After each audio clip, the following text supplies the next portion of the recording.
Now to an exciting update from Cultivate Food Rescue during one of their busiest times of the year. They just rescued their 2 millionth pound of food since they started back in 2017. This is a major milestone in their mission to get food to kids who need it instead of it being thrown away. 16 News Now reporter Jack Springate joins us live in Studio B to tell us how they've grown so much in the past year. Jack.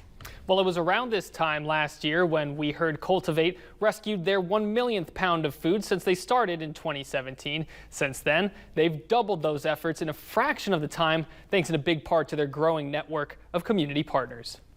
It's hard to do, but there's a lot of food out there that's being wasted. This is where some of that food gets a second life. Leftovers from Notre Dame home games and the dining halls, fresh produce from partnering grocery stores, and at this time of year, even turkeys turn into 6,000 easy and nutritious meals for kids every week. This latest milestone shows they're not alone in their mission to reduce food insecurity through reducing food waste. It took us 42 months, 3.5 years, right, to get to that first 1 million pounds. But then that second 1 million pounds over 10 months is huge because that means people have really bought in.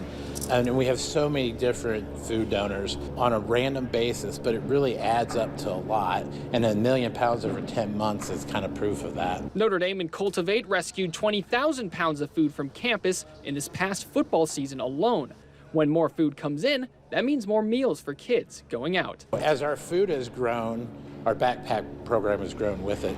So now every weekend we're sending 6 meals a week to home with 1,000 students so they could have a food supply over the weekend. Since they started their backpack program, they've turned 2 million pounds of rescued food into 1.6 million meals. Conklin says their impact proves that food rescues like Cultivate can help feed kids and reduce food waste in other communities too. Food rescue companies had traditionally been just in large cities like Indianapolis and Chicago and Philadelphia, Pittsburgh, but we're also showing a model that can exist in much smaller areas like Fort Wayne, Maryville, Evansville. Taking a little time to recognize their own achievements before getting back to work on their next 1 million pounds of rescued food.